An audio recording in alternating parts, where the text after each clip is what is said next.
के पानी में जन्मे भइल बा, ओसे कोनो दिक्कत नहीं है, लेकिन हमनी के डर बाटे कटाव से, पानी से कोनो दिक्कत नहीं है। समझ ली कि पूरा बाले बच्चे लेके कुली स्कूल पे आदमी जाता टे, स्कूल में कोनो भी सुविधा साधन नहीं है। स्कूल में का सुने के अभी ताला नहीं के खुलल, अभी रूम में बंद बड़े सो केनो ताला नहीं के खुलल, कह तरह से केस हो जाई, काती के केस हो जाई, कुछ के केस ना होई। मान लो कि आता ना छोट छोट बच्चा बड़ा सब, बाल बच्चा बड़ा सब, सब के सब जाता सो जा, ना रहे के साधन बना, कुछ खाए के साधन बाटे। मान ली कि इतना प्रॉब्लम बाटे, कुछ कहे लायक ना। अभी तक ले जे भी आयल संसद, जो कुछ भी डीएम सीएम कोई भी सरकारी कर्मचारी आयल, कुछ ना कैलक, खाली एक झूठो के दिलासा दिलावेला कि हई हो जाई, हव हो जाई, कुछ ना होला। अभी तक ले हमनी के ई नौबत आ गइल बाटे कि हमनी के एकदम सड़क पे आ गइल बन जा रहे तक ले कुछ सब सुविधा नहीं है। एकदम घर ढहे के कगार पे आ गइल बाटे, आधा तो उन्हें कुछ घर ढह भी गइल बाटे। अभी तक ले कोई सरकार के कोई भी कर्मचारी कुछ ना कैलक। माने चमकियो मकी अभी मैंने भोजन वोजन के व्यवस्था कुछ नहीं के भइल। अभी चौमकी के कहतनी, चौमकी के अभी खाए पिए के भी खुद से आफत पड़ल बा। खैले पियले एकदम समझ ली कि सामान ढोवत जा, हटावत जा, अपन का करी जा, ना हटाएम जा तो सरकार इहो दी कुछ ना दी, जौने बाटे चिमकी पर पाई कुछ ले जाता जा। लेकिन सरकार के ये बात के ध्यान रखे के चाहे कि मान ली कि दमोदर पंचायत के अंतर्गत जवनिया गांव बा, ओकर तेजी से काटा होता। ई काम लमसम समझ ली कि 4 साल पहले से हो रहा बा रोके के काम के, लेकिन कोई भी सरकार आज तक खाली आवेला झूठो मूठे। अभी पानी घट रहा तो अभी ठेकेदार साहब लोग करत ला लो, कुली बोरी डालत ला लो, जो जैसे पानी डलला खाता बोरी डाले ला लो, पानी घट रहा तो कुछ ना करत ला लो। तो सारा के सारा सरकार के पैसा जन बाल तो अभी वो जब कटान पर काम होता कि काम बंद हो गइल बा, कटान तो काम बंद बाटे, पानी ऊपर चढ़ गइल बा, पानी सगरो से छाप ले बाटे, कोनो दिक्कत नहीं के, सगरो छाप ले बाटे। काजी घर ढेर ढही गइलन स नय घर ढही गइल, घर में कुछ नहीं के, सब लोग के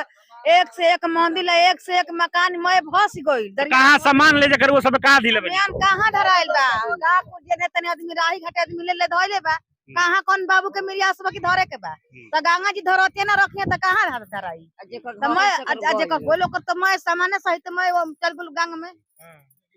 आखिर ई बुझा त कहां कमी रह गइल कि माने कोनो एक पेक नहीं खाई अपना है। बिहार सरकार के कमी रह गइल बिया, मान के चलल उत्तर प्रदेश सरकार के ढहाना रहल है।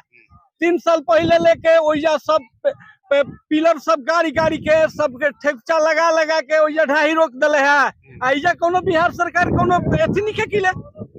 कोनो सुविधा नहीं के। हां माने त ई बात सरकार तक पहुंचबे न कइल कि सरकार देख के अनदेखा को दस माने का माने एथियो काय करे के बतावलिए।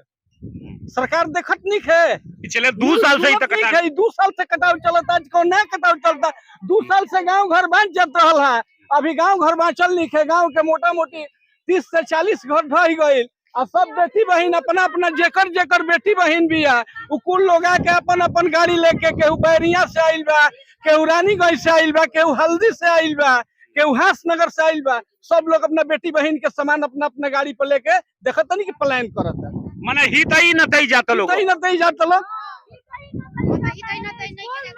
बिगले बनी जा। ई 3 साल ले बोरी भरा था, कोई 4 साल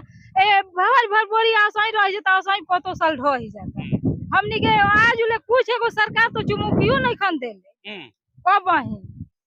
देख सकत तनी रउआ ते हिजे के रहे वाला बनी, ए चीज के रउआ कहिए से देखो तनी आखिर कहां कमी रह गइल। गांव के लोग में कमी रह गइल, नेताजी में कमी रह गइल, सरकार में कमी रह गइल। सरकार में नेताजी दोनों में कमी बा। अच्छा, ना नेताजी अइले एजा देखे आ ना सरकार आइल देखे कि एजा गांव के का कंडीशन बा। हां ई बिहार सरकार कुछ करे वाली नहीं थी। हां गांव छूटल से छूटल। हां अब एजा तो ओजा गइला पर बुझाता कि हाथ फेल हो जाई। हां आतना ना धार बिगड़ल बा, गिरत या मकान कि देख के हाथ फेल होता। देख ली, सोच सकत तनी रउआ सब जब के लोगन के माने कतना माने दुख बा, कतना पीड़ा हुई। हमनी के तो सिर्फ वर्णन कर सकत तनी जा, लेकिन जेकरा पर बीतत या जेकरा पर चढ़त या अब उहे दर्द के समझ सकता। आई हमनी को जब के यथा स्थिति देखावे के प्रयास करब जा, जे अभी लोग कहत जे घर ढह गइल, मंदिर ढह गइल, कतना बड़ा नुकसान भइल बा। अभी तक तमाम चीज के बारे में हमनी के देखावे के प्रयास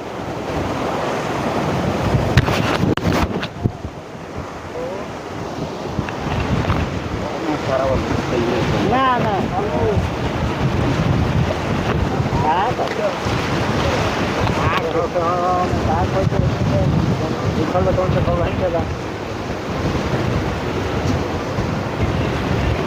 हुए बड़ा तना तेज भई, एहू से कटुआ बढ़ल बा। हवा के बिना हवा के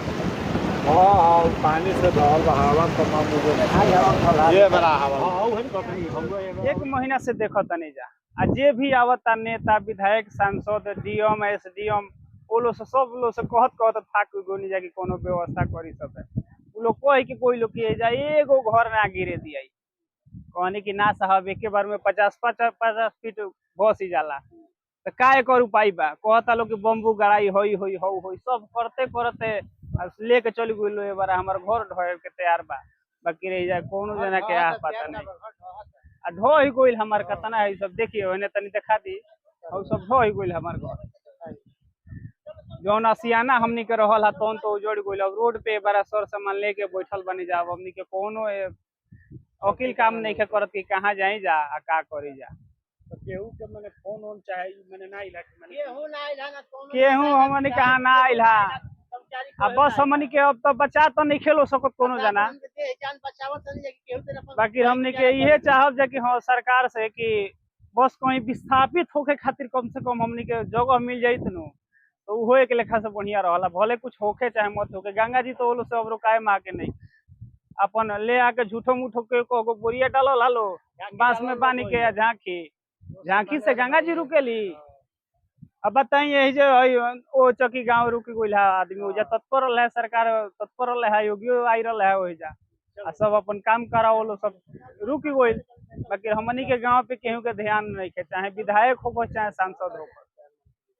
चाहे मंत्री केहू मैंने पुछारो करे ना इला कि वो सब जब तो ढहे लगल तो मैंने हे जवा सामान लेके धरी चाहे जब सरकारी जमीन बिया केहू ए जना आइल है खाली देखे खातिर के बाहर से पहले ही आई रहल है नाव जी के ले जाता रे का तो गांव कहल हल तू 5 गो का लड़का बड़ा तो एके में बड़ा 3 गो लड़का बड़ा तो एके में बड़ा तो जांच किया जाए कि एके में बड़ा का तो एगो का बाप को दे देता लड़का 5 गो फाड़ के का करी ये तो होता है क्या डीएमओ साहब से कांटेक्ट करे की कोशिश करनी जा तो वो कहते रहे कि ये बाढ़ वहाँ पे तो पानी है वहाँ पे पानी में कैसे है बताइए हमारा घर घुस रहा है तो हम यहाँ पे हैं निरीक्षण भी करने के लिए यहाँ पे नहीं आए एसडीएम साहब बोल के गए कि ऐसा नौबते नहीं होगा कि विस्थापित करना पड़े जो कि आज आ गया है फिर भी हमारे लिए कुछ उपाय नहीं हो रहा है कम से कम कहीं पे विस्थापित होने के लिए अभी तो मान लीजिए हमारा घर जो था उजड़ गया अभी हम कहाँ जाएंगे अब हमारा दिमाग काम नहीं कर रहा है रोड पे सामान उमान लेके बैठे हुए हैं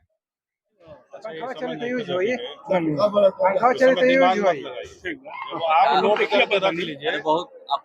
नोट करके रख लिए क्या क्या है ठीक हटे बढ़ेगा तो हम लोग है ना हम लोग थोड़े आपको छोड़ देंगे पंखा बताओ तो सेफ रात में आराम से चलिए पंखा लाइट का सब व्यवस्था नीचे शौचालय आराम से बैठाना जाए। आप लोग खाने का इंतजाम कैसे कर रहे हैं ये तो सब लोग करेंगे खाना बनेगा उसके लिए तैयारी कर लिए क्या तैयारी अपना से सामान लेके बना चूल्हा उल्हा का आप लोग व्यवस्था कर लिया उसको भी चालू करवा देना जो लोग अब ये है कि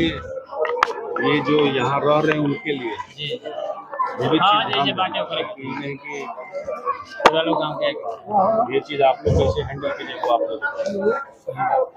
यूज होके के चाहिए टूट जाए तलवार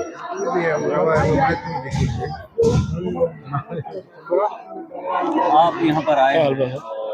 यहाँ पर हर गंगा जी में क्या व्यवस्था किया गया अधिकारी पदाधिकारी सब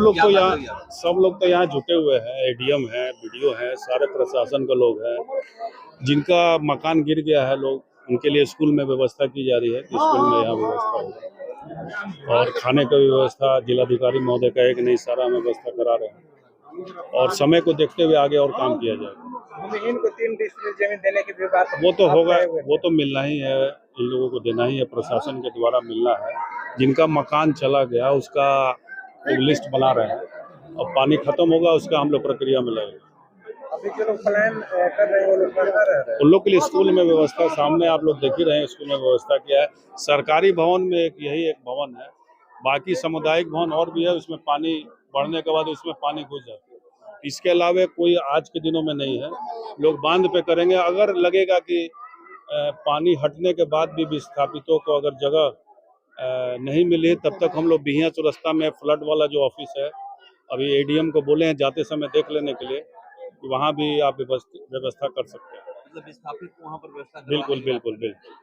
जो भी जिनका भी घर चला जिनका गया, घर गया, मान लीजिए कि पानी खत्म हो जाता है, अब उनको रहने का नहीं है तो जाएंगे कहाँ? और ये तो स्कूल है, स्कूल का भी एक है कि बच्चे सब आएंगे पढ़ने के लिए, तो उसका जो पानी खत्म होता है, पानी कम होता है, उसके बाद उनको जमीन आवंटित कर देना होगा कि हाँ ये जमीन आपकी है और आप इसमें अपना काम कर सकते हैं या सामान रख सकते हैं। उत्क्रमित मध्य विद्यालय जमैनिया का यहाँ का